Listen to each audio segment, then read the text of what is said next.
시청자 여러분 안녕하십니까? KBS 9시 뉴스. 여러분 안녕하십니까? 여러분 안녕하십니까? 여러분 안녕하십니까? 오늘의 주요 KBS 뉴스입니다. 뉴스룸을 시작하겠습니다. 조중동 지금 조중동이 계속 이렇게 경영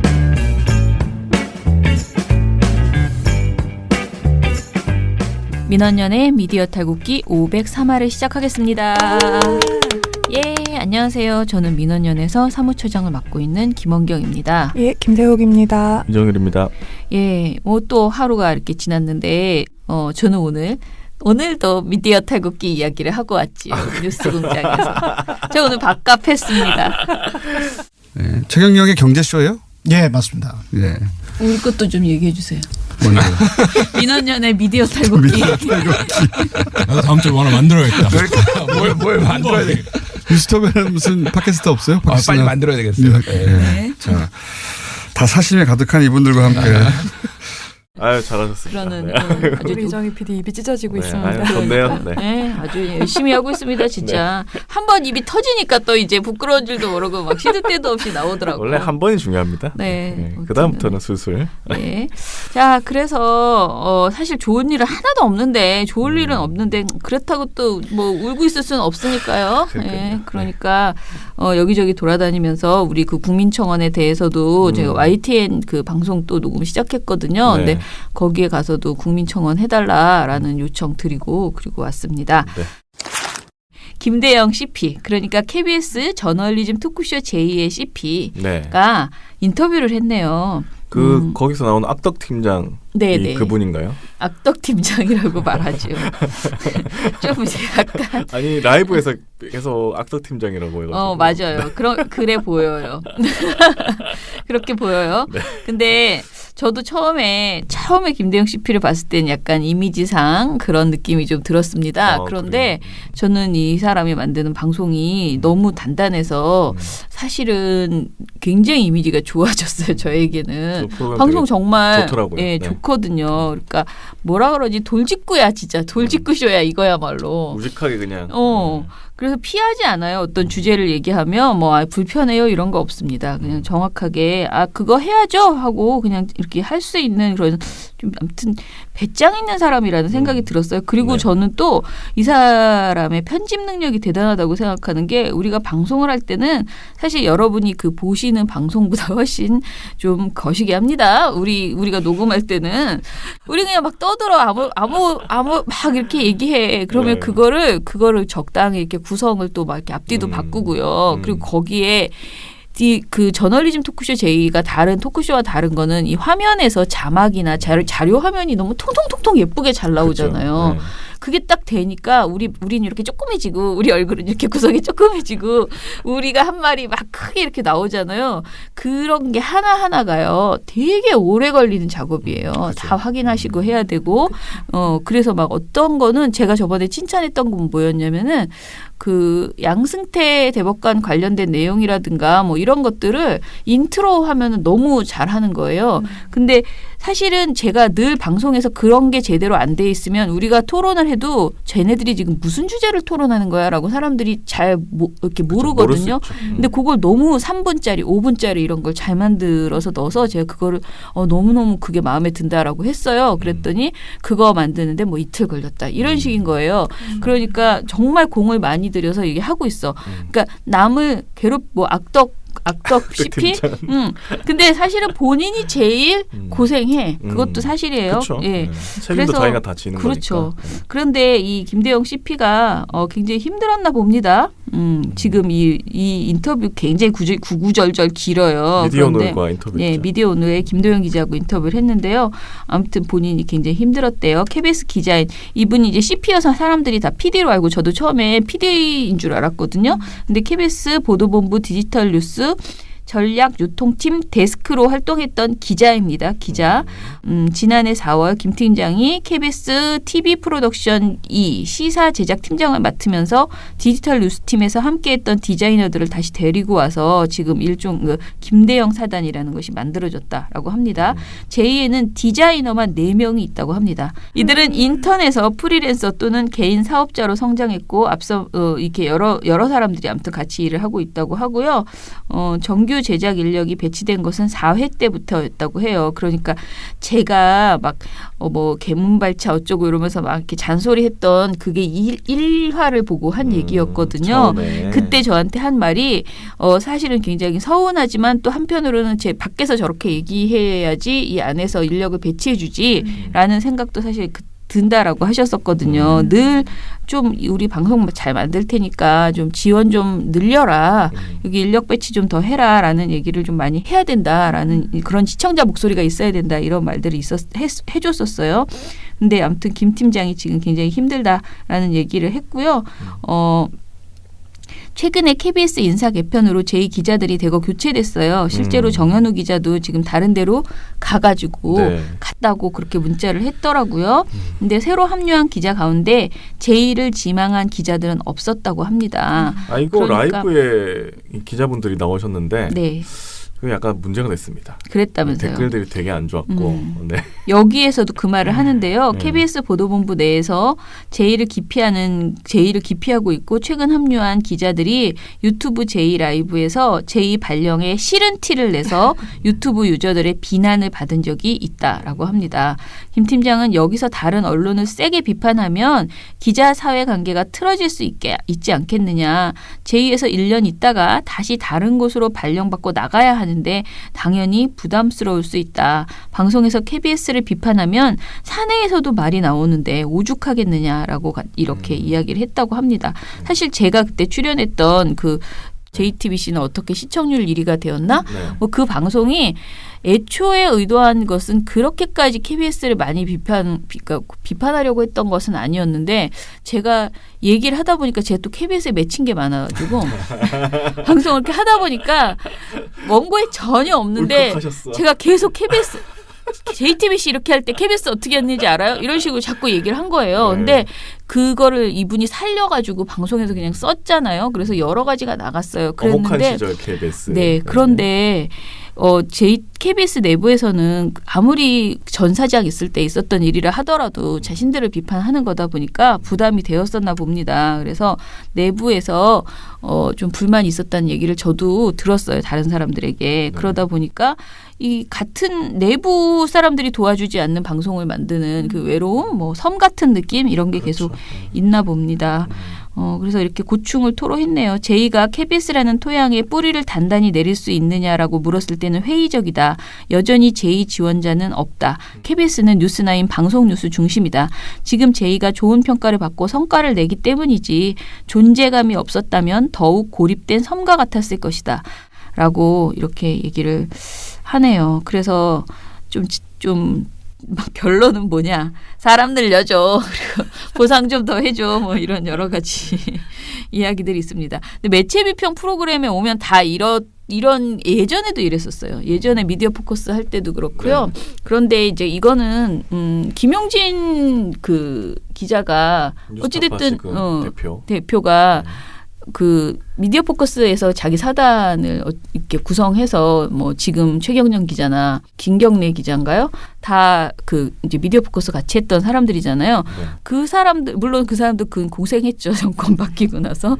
그런데 고생했지만 아무튼 굉장히 인정받는 매체 비평을 잘하는 그런 기자로 또 이렇게 인지도를 높였잖아요. 저는 꼭 기자가 이 제2에 가면은 성장하지 못한다라고 생각하는 것 자체가 사실은 그것도 굉장히 잘못 생각하고 있는 것이다라고 생각하거든요. 그래서 지원도 해줘야 되는 것도 맞고요. 그리고 기자들 스스로도 꼭 정치부에 있어야지만 내가 뭐 성장한다, 뭐 내가 인정받는다 이런 생각들 이런 거 버리고 좀 내가 진짜 뭐랄까 쓴소리 하고 이렇게 할 수 있는 그 매체 비평 기자가 되겠다 이렇게 충분히 할 수 있는데. 왜 그러죠? 이게 업계라는 게 있으니까 기자 사회, 뭐 선후배 이렇게 또 나눠지지 않습니까?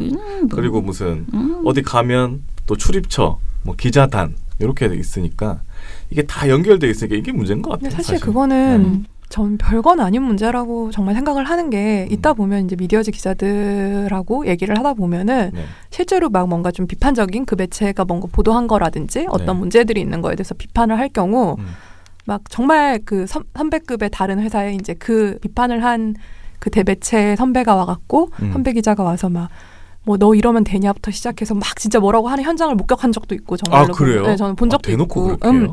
해요. 그리고 좀 심한 경우는 막 잘 모르는 사람인데 갑자기 전화해서 너 몇 년 차야? 막 이런 얘기도 하고 너 어느 학교 나왔어도 얘기하고 막 이런 경우도 있어요. 진짜 좀. 근데 사실 그런 건 진짜 별거 아니고, 그러니까 뭐 그리고 기자 사회에서 그런 거 하고 불편해한다 하더라도 그렇다고 해서 어떤 일을 못 하는 건 아니잖아요. 그쵸? 그러니까 좀 너무 이런 부담에 대해서 너무 이렇게 과도하게 생각하는 부분이 있는 게 아닐까라는 생각도 조금은 들고요. 그리고 또 하나는 이게 미디어 비평 기자를 하면은 그냥 내가 출입처에 가서 어떤 기사를 쓸 때와 또 다른 마음이 생기는 것 같아요. 그러니까 내가 이제 실제로 비평을 하는 입장이 되고 이게 옳은 보도인가 아닌 보도인가, 이것이 저널리즘의 원칙에 맞는가, 이런 것들을 계속 생각하다 보면은 본인이 쓸 때 본인이 쓰는 기사에 대해서 그만큼 엄격해지고 본인의 취재 행태를 다시 한번 생각해보게 되고 많이 배우죠. 이런 부분이 있기 때문에 사실 저는 어떤 면에서는 이런 비평을 할 수 있는 이런 부서, 이런 프로그램 이런 데는 사실 좀 순환 배치처럼 약간 의무적으로 좀 가야 되는 거 아닌가라는 생각이 듭니다. 아무튼 이렇게 생각이 짧으시면 안 됩니다. 이렇게 그쵸? 요즘 변화하는 사회 속에서, 왜냐하면 예전에는 뭐 미디어 이게 매체 비평한다는 그런 부서가 없었잖아요. 그런 프로그램도 사실 굉장히 적었고 거의 없었고. 예전에 해도 그냥 내부 비평만 했거든요. 네네. 근데 이제 그런 분야가 생기고 요즘 좀 뜨지 않습니까? 저희 민원연도 요즘 떠가지고 저 바쁩니다. 기자들이 하시면 얼마나 잘하시겠습니까? 그러게요. 네, 우리가 서로 하는 서로 것보다 막 비평하고 그러면 얼마나 매체가 재밌을까. 상호비평이 발생해야 돼요. 그러니까 좀 하십시오. 약간 랩 배틀처럼 여기서 한번 하면 저기서 또 반박하고 그러니까 그런 장면이 좀 저는 벌어졌으면 좋겠는데. 네.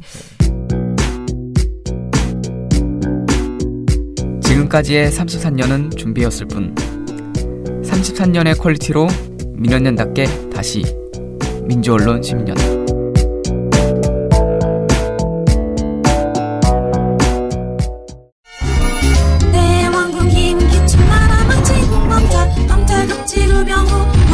민원연 주성치 공범자들 특집.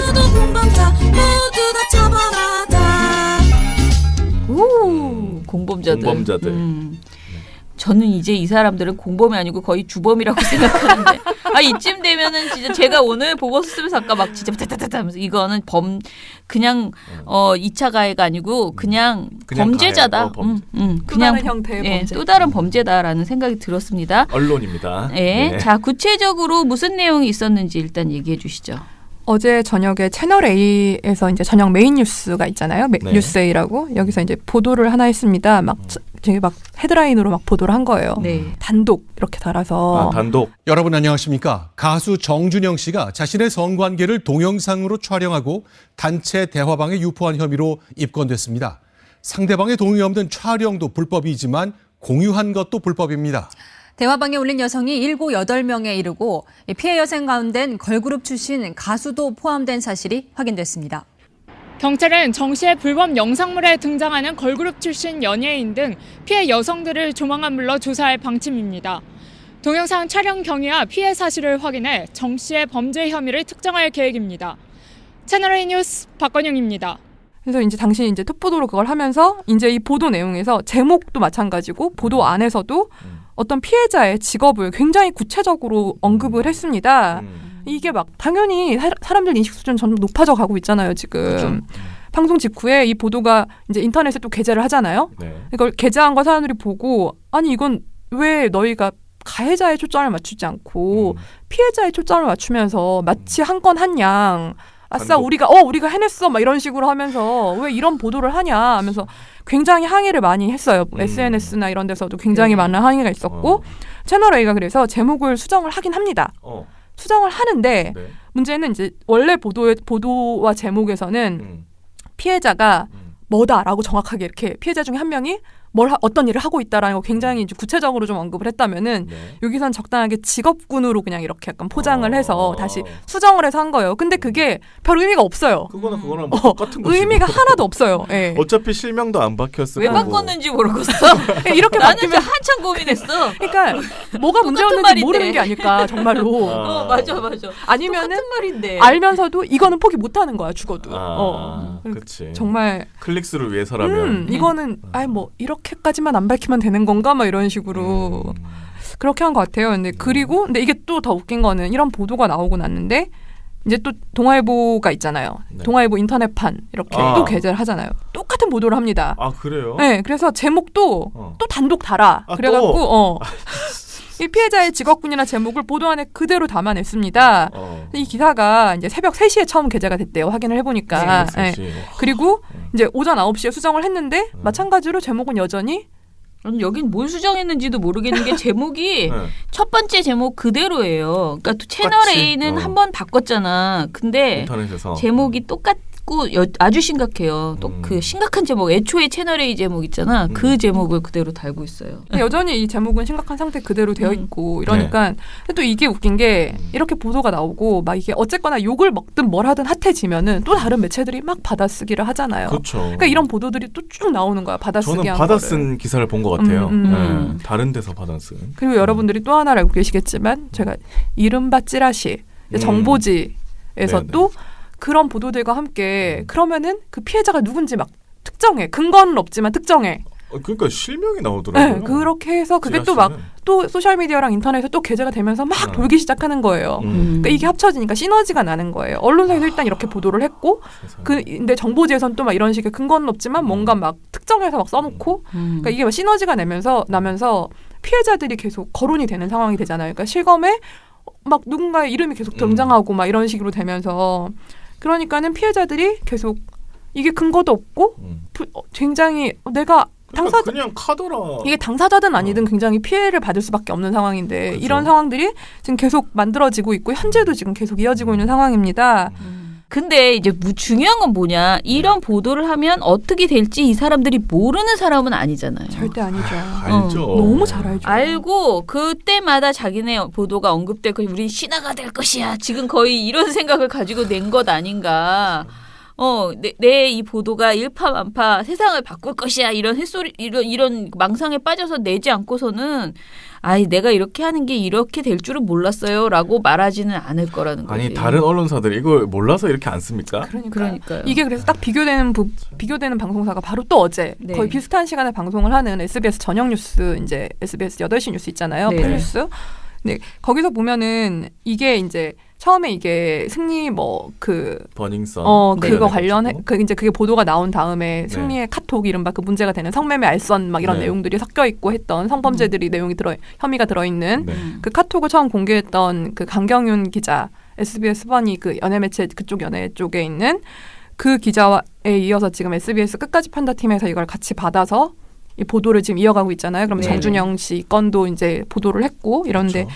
이 보도를 사실 최초 보도했던 게 SBS였고 어제 이제 관련 보도를 또 이제 쭉 이어갔는데 이 보도 끝에 이제 이런 얘기를 하는 거예요.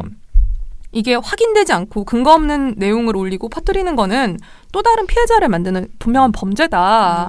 우리가 이 소식을 지금 여러분들께 전해드리는 이유는 이 추가 피해를 막고 엄정한 수사를 촉구해서 아직 드러나지 않은 범죄를 찾기 위함이다. 그러니까 이런 굉장히 중요한 얘기를 한 거거든요. 어떻게 우리가 왜 이 보도를 하는가 이유를 정확하게 설명을 하고 쓸데없는 식의 이런 확인되지 않은 이런 근거 없는 소식들을 마치 뭔가 있는 것처럼 전하면서 하면은 굉장히 피해자를 양산하게 될 테니 이건 주의해야 된다. 이것은 시청자들도 이 부분에 대해서 주의하고 이 보도가 왜 나오는지에 대한 의미를 알아야 된다라는 거 사실 같이 전한 건데 이건 사실 동료 업계에서도 이거는 굉장히 새겨들어야 할 얘기인 거죠. 그렇죠. 그러니까 어제 정말로 저도 제가 아는 친구가 채널A 보도가 무슨 문제가 있는지 전혀 못 느꼈대요.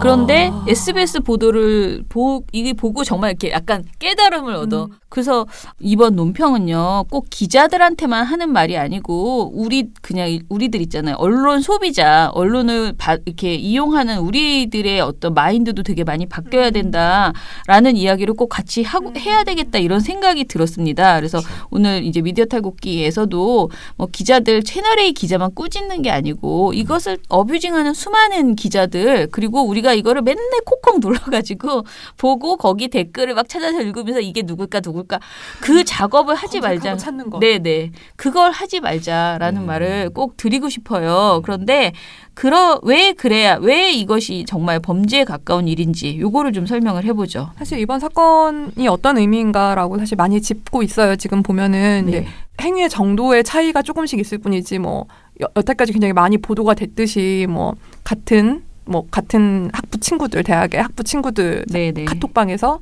어떤 여자 맞아요. 평가하고 막 그런 거 점수 뉴스로 매기고 막 보도도 많이 났었죠. 그런 식의 네. 그래서 그렇게 성범죄를 하는 부분들 그런 성희롱 막 성추행 이런 것들을 이제 다양하는 부분들 사실 이거와 크게 저 근본적으로는 다르지 않다라는 거죠. 그럼 이게 왜 그런가? 사실 여성을 좀 동등한 동료 시민으로 존중하지 못하고 대상화하는 데 익숙한 이런 그리고 마치 내가 어떤 권력이나 어떤 것들을 이제 어느 정도의 지위에 올랐으면은 트로피처럼 마치 부산물처럼 여성을 이렇게 취급하게 되는 좀 굉장히 오래된 잘못된 젠더 문화랑 인식 수준이 사실 그대로 드러나는 사건이다. 이번 그렇죠. 사건은. 그렇고 또 하나가 이제 굉장히 사실 이런 얘기들은 오랫동안 무성했잖아요. 사실 정준영 씨 같은 경우도 2016년에 이런 사실 그때 뭐 거의 똑같은 그때는 건데. 사귀는 여성이라고 했지만 뭐 불법 촬영을 해갖고 했는데 뭐 제대로 된 수사가 안 이루어지고 이러면서 그냥 무혐의 처분 받았던 일이 그렇죠. 있었지만 사실 굉장히 소문은 무성했던 거죠. 이런 상황들도 이런 게 제대로 수사조차 되지 않은 상태에서 그냥 은폐되고 있는 거 어떤 뭐 권력자들, 유명인들 이런 부분들에서 은폐되고 있었던 사안들에 대해서 이제 지금 수면 위로 떠오르는 그래서 그런 측면에서 이건 좀 되게 중요한 사건이다. 이번 사건은 이렇게 좀 판단을 하고 있습니다. 그렇기 때문에 언론이 이 사안에 대해서 관심을 갖고 집중적으로 조명하는 건 너무 바람직한 일이고 중요한 문제죠. 근데 문제는 계속 말씀드리지만 제대로 된 언론이라면은 이 보도를 왜 하는가 우리가 그렇죠. 목적을 잊으면 안 된다는 거예요. 우리가 뭐 단순히 이게 화제가 되니까 하고 이 화제가 되면서 우리가 이걸 보도해서 틈타서 우리 조회수도 좀 올리고 막 우리 인지도도 올리고 이런 게 아니라는 거죠. 그러니까 어디서 장사를 하려고 그래 이런 걸 가지고. 단독을 딱 그 말이 맞아. 어디서 장사를 하려고 그래 이거. 정말 너무 괘씸하잖아요. 남이 진짜 정말 죽을 정도로 괴로운 일이에요. 근데 그런 일을 가지고 지금 지네들 클릭수 올리겠다고 지금 어디서 진짜 이런 수작을 부립니까? 굉장히 진짜 나쁜 짓입니다. 아니 진짜 갑자기 지목된 그 사람들을 어떻게 해? 그러니까요. 말해나게 날벼락도 이거 유분수지 이거. 네. 그러니까요. 그러니까 우리가 계속 말하는 게 정신 그 목적 그것도 가져야 되지만 그거 목적에서 벗어나지 않으려면 공부를 하란 말이에요. 공부를. 그래서 생각해야 돼. 네. 그래서 공부를 하고 계속 내 보도가 혹시 이 내용에 부합하지 않는 것 아닌가 이런 걸 알려면은 계속 말하지만 제발 가이드라인을 잘 읽어라. 방송 심의 규정을 외워라. 보도를 할 거면 그리고 뭐 비평을 할 거면 기본 그 어떤 규정들은 알고 있어야 되는 건데 자기가 기자면서 게다가 이렇게 유력 매체의 기자면서 어떻게 이렇게 기본이 안 돼 있는 보도를 하고 그거를 데스킹을 해서 내보내는 그 편집국장은 도대체 뭐 하는 사람이에요? 거기 지면까지 내고. 그러니까 어떡할 거야? 말입니까. 사실은 데스크가 이렇게 나온 거는 사실 제목이 이렇게 뽑힌 건 저는 100% 그쵸, 데스크 책임이라고 데스크죠. 생각하거든요. 네. 이거는. 그러니까 이게 내가 왜 보도를 하는가, 우리가 이 보도를 왜 하는가에 대한 목적을 일단 먼저 공유하고 확인을 한 다음에 그에 맞춰서 그럼 우리가 이 보도를 할 때 어떤 걸 유념해야 되지? 그러니까 지금 방금 선생님이라고 할 뻔했어. 차장님이. 선생님 말씀하신 것처럼 이런 가이드라인, 이런 윤리 강령 이런 것들을 그러면 우리가 어떻게 보도해야 하는가, 내가 혹시 보도를 할 때 놓치는 게 있는가, 나는 그동안 어떻게 보도했지 이런 걸 살펴보기 위해서라도 이런 건 참고를 하는 거예요. 그러니까는 그렇죠. 계속 머릿속에 받고 있어야 되는 거예요. 이거는 진짜로. 그래서 저희가 그걸 안 합니다. 그러니까요. 네. 이걸 알면서 이렇게 하면은 진짜 이상한 사람들이고. 근데 이 얘기 이제 몇 년 동안 했잖아요. 그러니까요. 지금. 이거 민원연만 한 얘기도 아니고 정말 수많은 인권단체, 언론단체 막 그리고 또 기자 현업 단체들부터 시작해서 정말 수차례 해왔던 얘기인데 이거를 왜 안 지킨 정말 이해가 안 돼요. 저는 이게. 그냥 뭐 알면서 저는 했다고 보는데. 그치. 아까처럼 수영이 말씀한 것처럼 장사하려고. 그렇긴 합니다. 그래서 우리가 똑같은 소리를 다시 해봅니다. 자, 우리가 얘기하는 그 2018년 한국기자협회와 여성가족부가 만든 이게 원래 예전에 있었는데 2018년 업데이트했어요. 성폭력, 성희롱 사건 보도 공간 기준 딱 이번 사건과 똑같은 사건이에요. 네. 그런 사건 보도할 때 제발 이렇게 해라. 잘못된 통념에서 벗어나기, 피해자 보호 우선하기, 선정적 자극적 보도 지양하기, 신중하게 보도하기, 성폭력 예방 및 구조적인 문제 해결을 위해 노력하기. 이 5개를 제발 잘 해라라고 강조하고 있어요. 근데 이 5개 안에 요 5개를 지키기 위해서 또 실천해야 되는 내용들이 막 여러 가지 막 10개씩 막 있단 말이에요. 그럼 제발 이거를 외워라라는 거예요. 근데 이 중에서 지금 제가 딱 들려주면 딱 보이죠. 피해자 보호 우선하기. 이걸 명백하게 안 지킨 거죠. 자, 그래서 이런 이 보도는 저는 계속 아까 말하지만은 이건 범죄에 가깝다. 이거는 우리가 왜 몹쓸짓 이런 표현 하지 말자 그러잖아. 그런 의미처럼 이 언론으로 인한 2차 피해 이 말은 너무 약해. 이건 그냥 범죄야. 언론의 범죄이기. 언론 네, 범죄. 네. 그런 생각이 듭니다. 자, 그래서 이 부분에 대해서 우리는 아무튼 의견이 이제 확실하게 있고요. 저는 오늘 이 사건을 딱 들었을 때 이 얘기가 떠올랐어요. 2012년 고종석 사건.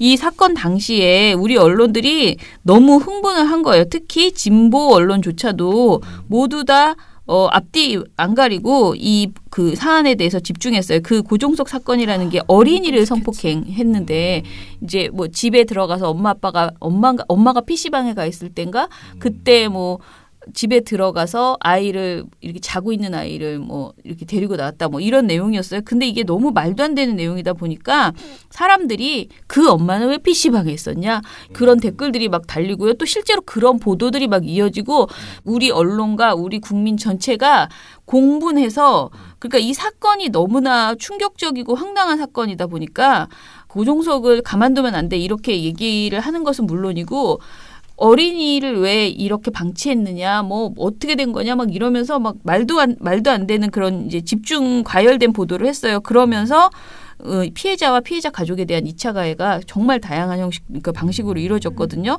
그래서 당시에 이제 경향신문 등에서 이거는 아니다. 왜냐면 우리도 보도 너무 잘못했다. 이런 기자들 사이에서 자성의 목소리가 나왔고요. 바깥에서도 비판을 굉장히 많이 했어요. 그리고 실제로 피해자 가족이 그 손해배상 청구 소송을 해서 이겼어요. 그 뭐 돈도 받았어요. 그런데 그때 재판부가 한 말이 이겁니다. 설령 공개된 사항들이 일반 대중의 정당한 관심사에 포함된다고 하더라도 그와 같은 관심이 피해자 사생활의 비밀과 자유라는 인격적인 이익보다 우월하다고 볼 수 없다라고 판결을 했어요. 그러니까 사실은 이 피해자의 사생활과 비밀의 자유 이게 굉장히 중요하다는 거죠. 근데 막 이때 뭐 그 아이가 어디를 어떻게 다쳤는지 뭐 그리고 뭐 너무나 네네 그런 거 방법 너무 많이 이제 보여줬어요. 그래서 그런 것은 하지 말라라는 분명한 교훈은 우리 사회가 없고 그래서 지금 아까 말한 성폭력 성희롱 가이드라인 이런 것들이 막 업그레이드되고 전체가 다시 한번 재개정되는 그런 과정을 거쳤단 말이에요.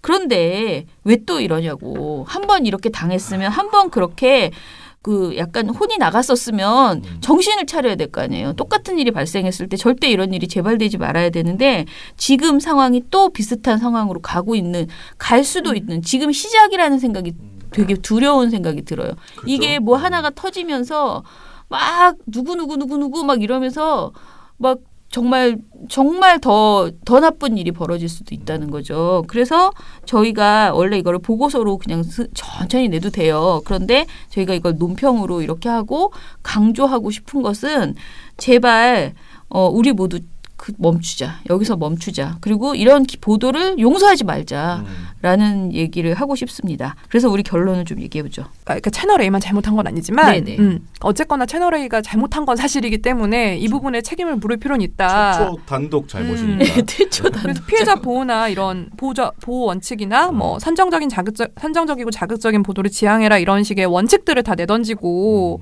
그냥 이런 보도를 한 채널 A에 대해서 일단 심의를 좀 제출할 생각입니다. 네네.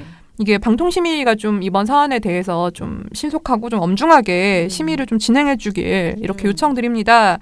그리고 이것보다 더 중요한 건 아까 이제 처장님 말씀하셨지만 이건 사실 저희 모두에게 하는 얘기인 거죠. 우리가 왜 가해자와 똑같은 위치에서 피해자가 누구인지 궁금하고 피해자가 어떤 피해를 당했는지 궁금해하는가 이걸 돌아볼 필요가 있는 거예요. 그러니까 검색하지 마시고 누군가가 나한테 카톡으로 보낸다 뭐 이런 얘기를 보낸다. 같은 거를 보낸다.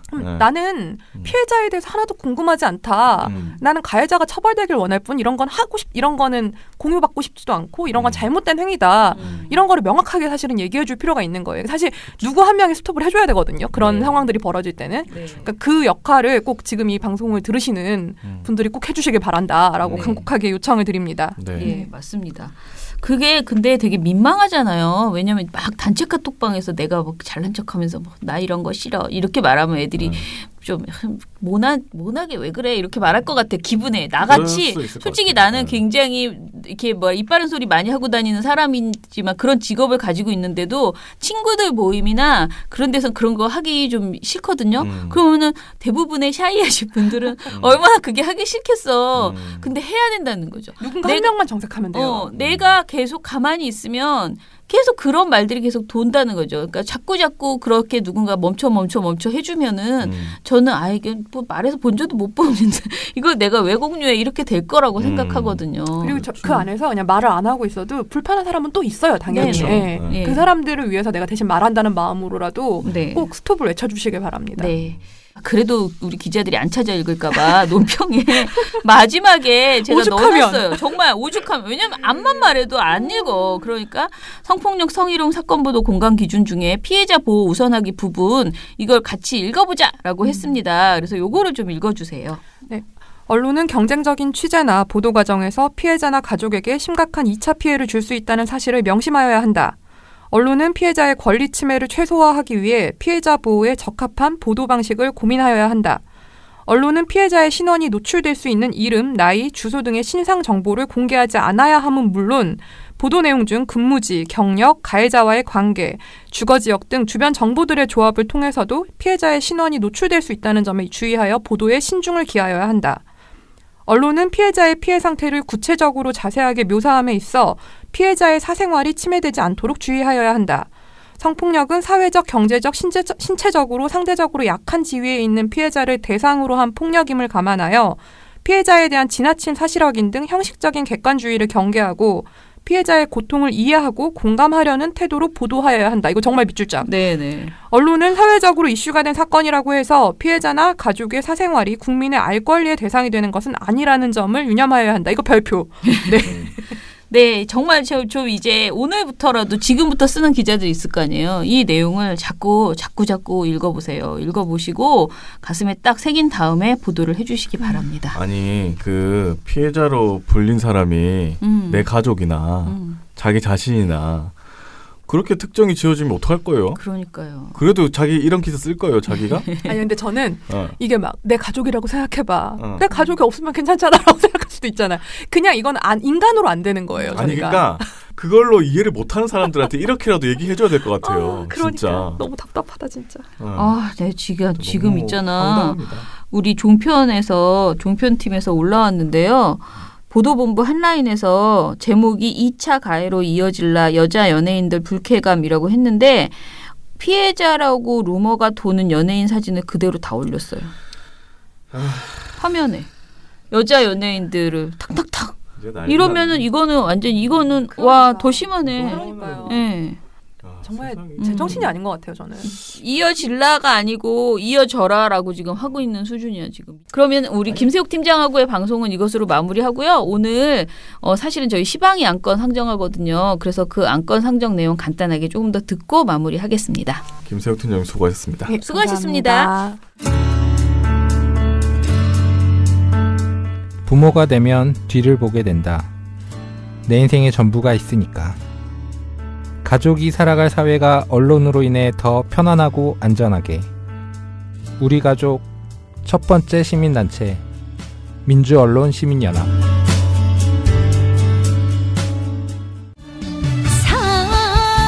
사랑합니다. 좋아합니다. 전화 주세요. 민원연 시민방송심의위원회 전화 주세요. 특집. 하루 종일 어떤 전화보다 당신 전화 제일 반가워. 좀 비슷한데 누구랑? 그래요? 예. 누구랑 비슷하다는 것이죠? 예. 차 씨와 비슷했어요 조금 전에. 제가요? 영 할 때. 네. 안 돼. 굉장히 기분이 나쁘네요. 자, 네. 오늘 주제가 39차 안건을 설명하는 건데요. 오늘 39차 안건은 MBN 뉴스와이드 그리고 오늘의 주인공은 차명진입니다. 도대체 이게 몇 번째입니까? 명예의 전당을 넘어서서 이제 뭐 거의 거의 시방이는 차명진 특집입니다. 김광일 넘어서는 지금 위대하신 분으로 지금 차명진 씨가 지금 제 기억으로 한 4번 정도 4번째 정도 올라온 걸 텐데 시방위에서 네. 그래서 차명진 씨를 그만 올려야겠다는 생각이 들면서도 늘 합니다. 늘. 네. 아 근데 이것도 방송을 보면요, 이게 지금 보도 시사 프로그램에 전체적인 어떤 가치와 의미, 품격을 너무 깎아먹고 있어요. 네네. 이분 덕분에 시사 프로그램이 완전 난장판이 돼서 사람들이 이제 시사 프로그램이라는 것에 대한 인상을 완전히 무슨 농담 따먹기 하는 도떼기 시장으로 알아듣게 생겼단 말이죠. 그래서 이게 또 방송을 보면 자꾸 올리고 싶고 그런 악순환인데. 근데 이 사람이요. 이제 여태까지 나왔던 안건은 조금 그래도 구체적인 주제가 있었어요. 뭔가 팩트가 잘못됐다라든가. 그렇죠. 허위 사실을. 네. 그리고 가짜 뉴스를 편향적인 내용을 이야기했다라든가 지나치게 편향적이다. 이런 거를 우리가 했는데 이번 건은 사실은 저는 주책이다. 이거는 완전 주책이다라는 생각이 들어요. 그래서 저는 이 안건은 명백하게 딱 2가지만 걸면 된다고 생각하는데요. 품위유지. 이 품위유지가 좀 심각합니다. 예. 그리고 또 하나는 이 사유화예요.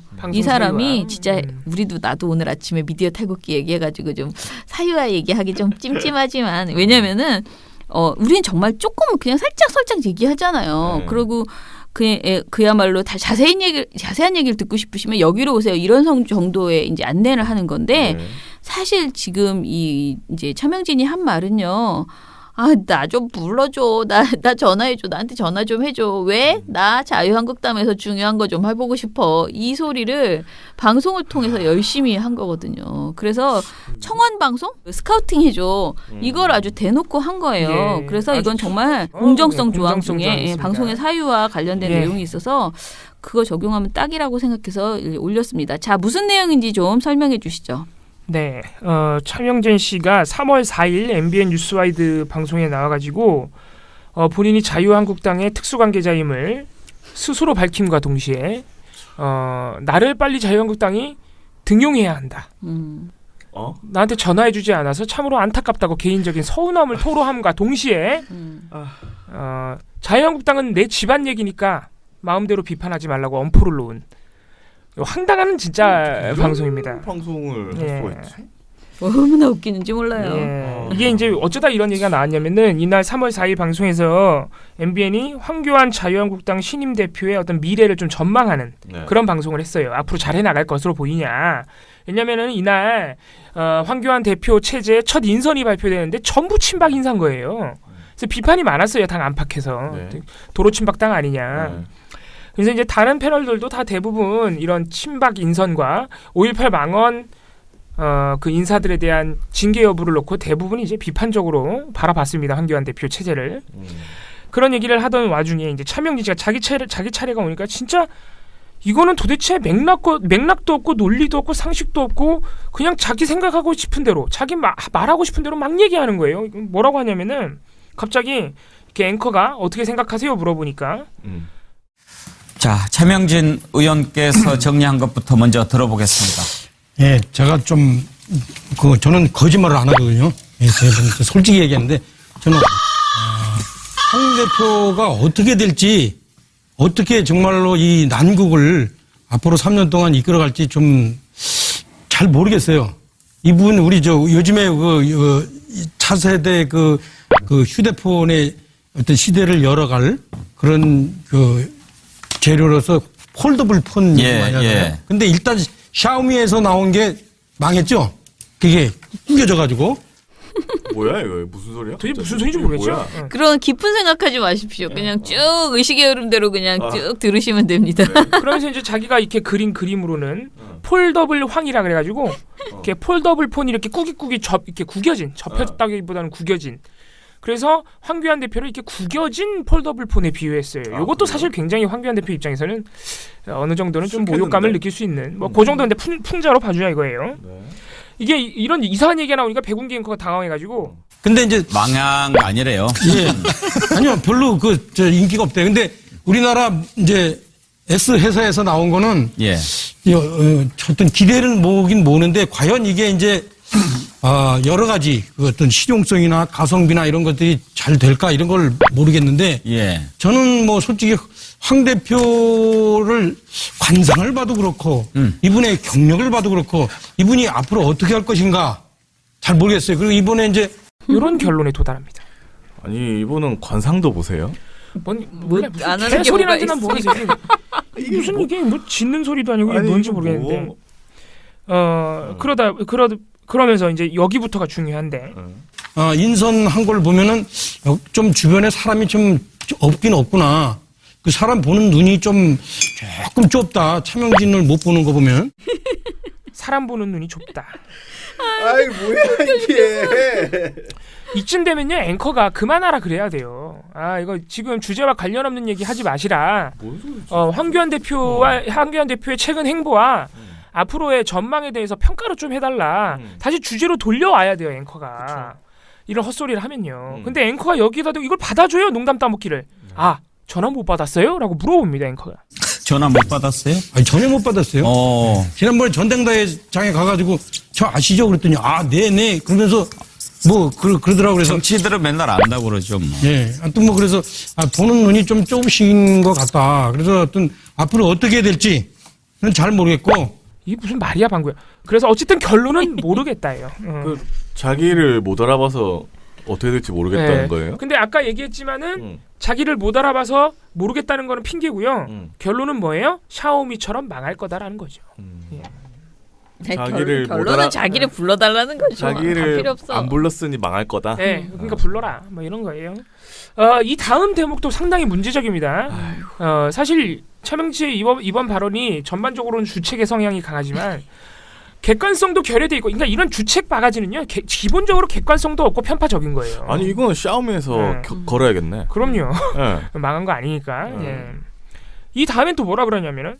그러면 저는 뭐 아무것도 없지만 그래도 일단은 한국당이 살아야 되니까 살아야 되니까 좀 뭐 최대한 돕도록 하겠습니다. 그러면서 이렇게 화이팅 손짓으로 주먹질도 해줍니다. 화이팅 이렇게. 여기서 발언이 너무 웃기니까 진행자와 출연자 다른 패널들이 전부 박장대소를 터뜨려요. 진짜 낄낄거려요. 진짜 낄낄대면서 웃어요. 지금 얘기한 것과 나는 거짓말 안 한다는 것과 또 무슨 상관이 있는 거예요? 아니, 그러니까 제가 이제 모르는 걸 확실하게 모른다 그런 거지. 뭐 모르는데 아는 척하면서 이렇게 얘기는 안 한다 이거예요 저는. 그러니까 이게 너무 귀여워하는 것 같아. 이 방송에 나오는 모든 분들이 모든은 아니지만 주력 부대들, 그러니까 앵커와 뭐 몇 분의 분들이 이제 오랫동안 방송을 해서 그런지 너무 친해져서 그런지는 모르겠는데 귀여워해요. 차명진 씨가 이런 황당. 우리도 지금 웃었잖아. 우리도 기가 막혀서 웃는데 정말 귀여워하면서 웃는 그런 느낌이 들었어요. 박장대소랍니다. 그리고 딱 박장대소를 할 때 또 카메라가 이렇게 싹 풀샷을 잡아요. 다들 이렇게 행복하게 웃고 있는 모습을 잡아주기 위해서 뒤로 빠지면서 풀샷을 잡습니다. 지난주 힘들었는데 그래도 차명진 의원 나와서 좀 힘이 납니다. 라고 하면서 지나갑니다. 힘이 난대요. 어떡하냐. 자유한국당 응원한다고? 글쎄 모르겠어요. 그건 아니고 그냥 자기를 웃게 해줘서. 여기서 끝이 아닙니다. 다른 패널들은 이날 황교안 대표에 대해서 전반적으로 비판적으로 아주 합리적으로 논평을 했습니다. 특히 김종욱 동국대 교수 같은 경우에는 최근에 인사를 하신 거 보니까는 뭐 여전히 뭐 친박 주류로 갈 거라는 생각이 들고요. 전 그래서 이런 상황을 봤을 때 적어도 당내에서 입지는 어떤 형태로든지 가져갈지는 모르겠지만 국민들이 저런 흐름에 대해서 동의할 수 있을 것인가? 라고 하는 의문이 많이 들기 때문에 수성은 쉽지 않을 거다. 그리고 그렇게 계속 가게 된다면 총선도 집권도 쉽지 않을 거다. 이런 생각이 듭니다. 라고 5.18 망언 징계 여부와 친박 인선을 근거로, 그러니까 명백하게 근거를 댔죠. 상식적인 수준의 비판을 했습니다. 그랬더니 차명진 씨가 이에 대해서 뭐라 그러냐면 아니, 잠깐만. 그 수성이 쉽지 않을 거다. 뭐 그거는 뭐 그렇게 볼 수 있어요. 근데 이분이 수성을 잘해도 총선에 유리하고 수성을 못하고 다른 사람은 대체도 총선에 유리합니다. 야당한테. 그래서 뒷부분의 얘기는 예측이라기보다는 이렇게 약간 고춧가루 비슷한 그런 생각이 드네요. 각자 패널의 언론 고유의 자유가 있습니다. 고유의 자유가 있는 것입니다라고 말해줘요. 차명진 씨가 여기서 물러나지 않고 고유의 자유가 아니 있습니다. 저의 그 집안 얘기를 저분이 저렇게 이제 마음대로 이렇게 저의 진심 어린 충원입니다. 충원으로 이해해 주시기 바랍니다. 네. 충원 패놓고서 충원 너를 사랑해서 했다고요? 아 그런 건 아니 제가 팬 적이 어디 있었다고 말씀을 하십니까? 근데 이 세 사람이 하는 얘기를 들으면은요. 우리 정치판을 그대로 보고 있는 것 같은 느낌이 들지 않아요? 왜냐면은 항상 여당은 지금 그러니까 민주당 측은 상당히 점잖게 이렇게 조리 있게 얘기를 해도 저쪽에서는 고춧가루라고 우기잖아요. 고춧가루라고 그러면서 그 막 이런 거지. 나는 너를 욕해도 너는 나를 지적하면 안 돼. 거의 이런 수준으로 지금 자유한국당이 하잖아요. 그런데 이 사람이 지금 똑같은 주장을 그렇게 한 거죠. 평소에 자기네들이 그 종편이 출범해서 지금까지 한 행동을 생각해 보세요. 자기들이 얼마나 우기면서 진행자 막 총출동해가지고 그렇게 막 했는데 지금 이 방송에서 지금 황교안 대표에 대해서 뭔가 약간의 부정적인 것도 아니야, 사실은. 그냥 어떻게 보면 기대와 잘하기를 바란다라고 하면서 몇 가지 이야기를 한 건데 저는 이거 비판이라고도 보이지 않았거든요. 그런 얘기를 했다고 해서 네가 뭔데 우리한테 고춧가루 뿌려 이러면서 지금 내 집안 얘기를 네가 왜 마음대로 해? 뭐 이런 대든 거예요. 그럼 그러면 시사 프로그램 하지 말아야지. 우리 정당에 대해서 아무도 말하지 마라. 그러면 왜 나와가지고 이런저런 남의 당에서는 왜 얘기하냐고. 말도 안 되는 소리를 아니 하고. 그런데도 짜증나 진짜. 황교안 대표가 안 써주잖아요. 네, 뭐 안타까운 여러모로 안타까운 현실인데. 안타깝네. 네. 아이고, 참. 이게 말이죠. 아까 처님 말씀하셨지만은 방송 심의 규정 제9조 공정성 사항에 보면은 특정 단체 또는 특정 집단의 당의 사업자 또는 그 아주 직접적인 관계자가 나와서 일방적으로 자기의 생각, 자기의 입장을 편파적으로 또는 일방적으로 주장해서는 안 된다는 조항이 있어요. 이게 이제 정치 집단에도 이제 적용이 되는 거예요. 근데 보통 시사 프로그램의 패널들은 자기의 어떤 정치적인 성향이나 지지 정당에 대해서 굳이 숨기지 않습니다. 그리고 그럴 수 있어요. 언론이라는 것이 그렇게 할 수 있는 겁니다. 때로는. 그런데 그렇게 하는 것과 이렇게 나와가지고 본인이 나와서 나는 자유한국당 사람이야.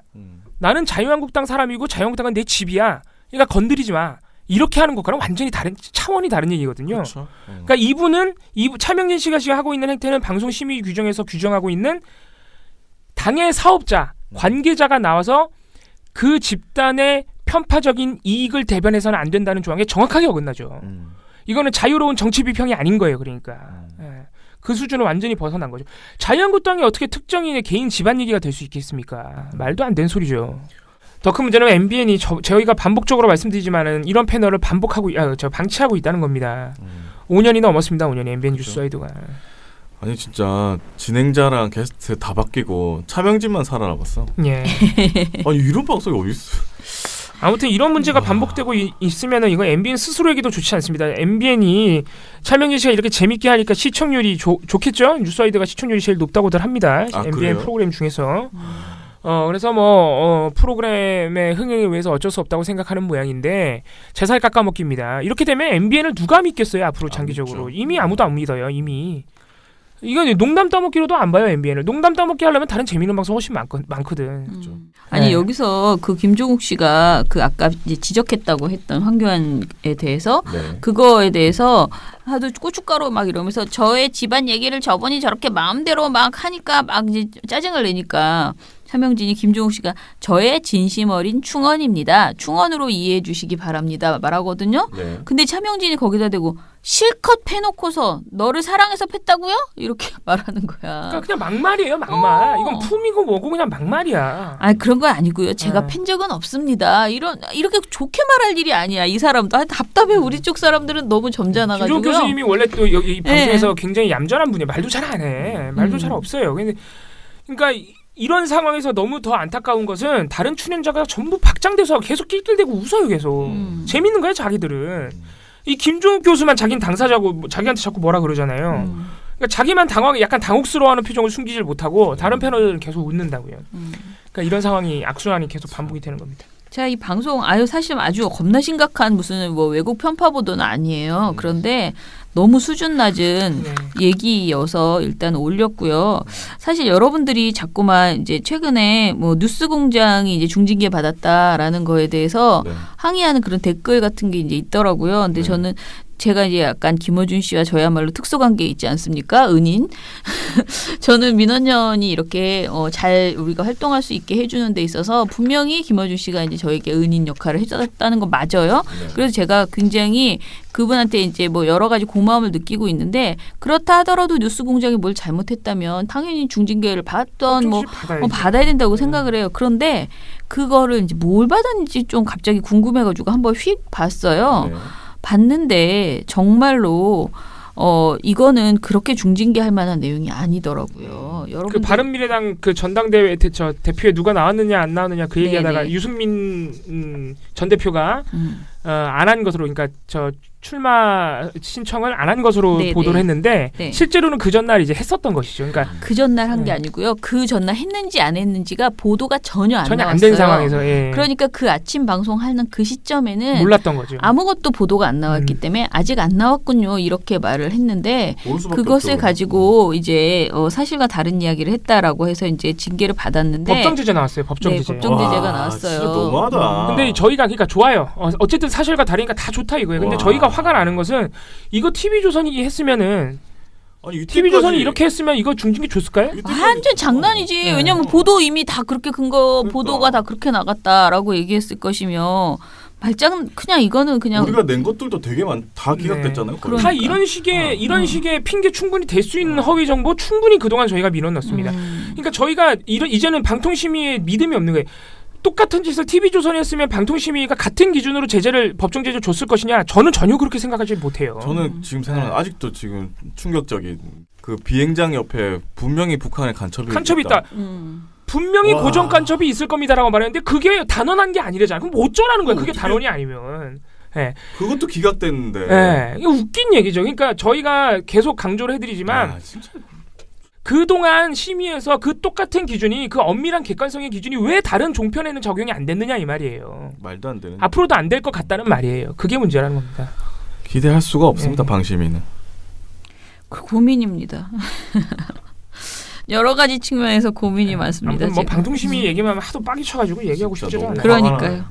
자, 그러면은 어찌됐든 우리는 시방위는 계속 하기 때문에요. 많이 내주시기 바랍니다. 시민방송심의위원회 지난 38차 안건에서 참여 시민의 수가 839명으로 뚝 떨어졌습니다. 절반 수준은 또 저희 평균치가 한 1,500, 1,600명 정도 되시는데 갑자기 떨어져서 조금 이게 벌써 이제 40차 가까워지니까 사실 오래 하긴 했습니다. 반년이 넘었어요. 그렇죠.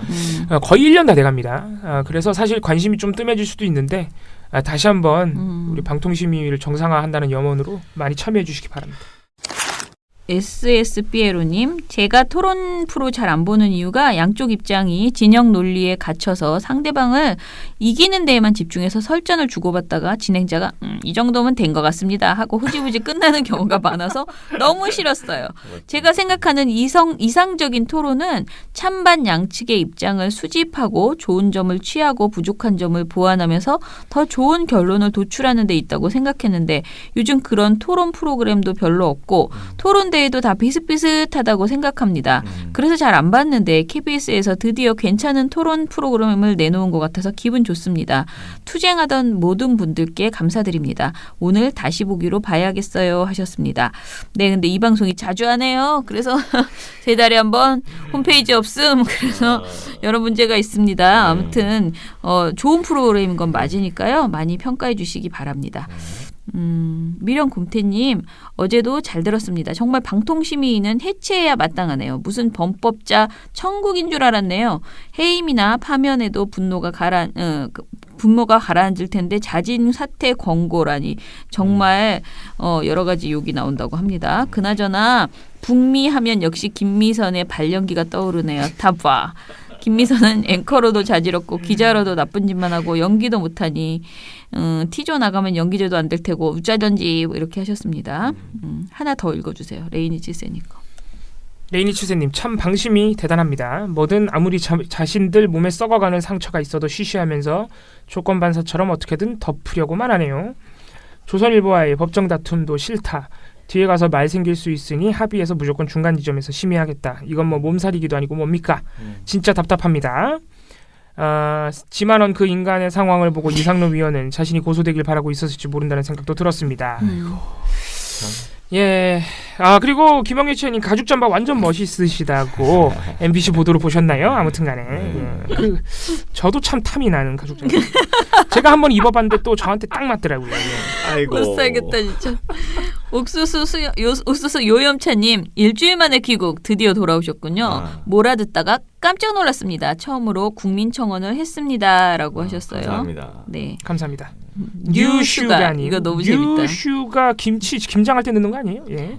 아무튼 종편이라기보다 관종 방송이라고 하는 게 더 나을 듯하다고. 예. 야, 뉴슈가를 다 알고 우리 봉우 씨가 좀 엄마를 도와주는 예, 김장할 때 엄마가 이거 사오라 그래가지고 아픈 추억이 있어요. 이걸 사오라 그랬는데 제가 이게 얼만큼 필요한 건지 모르고 한무대기를 사간 거예요. 한무대기를 사갔더니 엄마 이걸 어디다 쓰냐고 이거 음식에도 못 넣는 거 이거 왜 이렇게 많이 사왔냐고 그래요, 혼났던 기억이 있어요. 아주 조금 넣는 건데. 네. 재밌네. 고이양이 아빠님 언론 보도만큼은 공익을 위한 최후의 보루여야만 합니다. 조중동 개베이비 어르신을 비롯한 몇몇 개베이비 추종 언론들은 사실만을 가끔 보도하더라도 공익과 사안의 중요함을 무시한 채 허접 가십 판타지 소설을 쓰며 기괴한 방향으로 오도하면서 그 누구도 진실에는 절대 닿지 못하게 합니다. 그렇게 하면 과연 한국만을 자해하는 당을 중심으로 돈, 권력, 경제 집단과 사료 끊어질까 두려워하는 언론 조폭들만의 영원한 세상이 옵니까? 두고 봅시다. 이봉호 팀장이 미디어 탈곡기에서 모니터 결과를 삐처리로도 안 되어서 피토와도 울부짖는 진심을 들을 때마다 그 진심에 더욱더 공감하고 응원합니다. 활동가분들 체력관리 잘 부탁드립니다. BW 짱짱짱 해놓고 마지막에 엄제이 활동가를 특별히 잘 챙겨주십시오. 됐어요. 에휴, 정말. 저희는 체력관리 특히 이제 정신적인 체력관리가 참 필요해요. 저희 어제 우리 둘 다 11시 30분에 퇴근했습니다. 아이고. 지금도 졸립니다. 네. 지금도 졸려요. 흑토마님께서 500회 특집에 2,000원 후원해 주셨습니다. 감사합니다. 그리고 수호 아빠님께서 어제 편에 1,000원 후원해 주셨습니다. 감사합니다. 자, 어제 방송에 그 종편 아까 방통심의에 대한 이제 화가 또 이제 나오는 내용이잖아요. 그러니까 그거 가지고 많은 분들이 이야기를 해주셨어요. 방심이 지금 무슨 일을 이따위로 하는 건지라는 애니짱님의 글이 있었고요. 그리고 방기원님이 지지하며 홍보합니다. 그리고 여러분들이 그 국민청원 했다고 이렇게 글 써주셨고요. 1어게인님은 방심이 진짜 퇴출시켜야 할 듯 이렇게 하셨습니다. 슈퍼비타민님 민원연이 이렇게 두 눈 시뻘겋게 뜨고 있는데 방통위 청원 링크를 올려주심 더 좋을 듯. 그리고 하데스님 처장님 팀장님 종편 모니터도 좋고 정당한 비판도 좋은데 가능한 열받지들 마시길. 스트레스라도 덜 받으셔야 건강한 정신으로 끝까지 지켜보고 변화해 나갈 수 있습니다. 라고 하셨습니다. 아유 끝까지는 못할 것 같습니다. 끝이 안 나요. 끝이 나기 전에 우리가 끝날 것 같습니다. 너무 지쳐서. 많은 분들이 지금 참여했다라고 이렇게 글 올려주셨습니다. 지금 제가 되게 걱정되는 게 좀 주춤하거든요. 그래서 좀 여러분들이 다시 힘을 내셔서 친구분들에게 더 많이 해달라고 좀 그 국민청원 좀 공유해 주셨으면 좋겠다 싶습니다. 저희가 아는 사람들은 대략 한 바퀴는 다 돈 것 같은데요. 저희가 이제 지금 현 시점에서 3월 13일 오후 4시 한 20분경 지금 11,200명인데요. 네. 저희가 20만은 못 가도 네. 적어도 한 5만 명은 돼야 네. 뭐라 그럴까 이상로 위원이 좀 책임감을 느끼지 않을까 이런 생각도 해봅니다. 네, 좀 많이 좀 돌려주시기 바랍니다. 네, 그러면 오늘 방송 이것으로 마무리하고요. 내일은 저희가 아주 의미심장한 내용을 가지고 지금 시리즈를 준비하고 있거든요. 조선일보를 은폐하는 그 동지들, 이 동지 언론들의 보도 행태를 쭉 지적하려고 합니다. 그 첫 번째 이야기를 해보겠습니다. 민원연의 미디어 탈곡기는 내일도 열심히 털어드리겠습니다. 탈탈탈 안녕. 네, 오늘 뉴스데스크 마치겠습니다. 청년에게 꿈과 희망을 채널 A가 함께합니다. KBS 뉴스 오늘 순서 모두 마치겠습니다. SBS는 앞으로도 내일 끝까지 뵙겠습니다. 파헤치겠습니다. 오늘 뉴스 8시 모두 뉴스 마치겠습니다. 시청해주셔서 고맙습니다. 뉴스팔 여기서 마치겠습니다. 저희들은 내일도 최선을 다하겠습니다. 여러분 고맙습니다. 탈탈탈 안녕.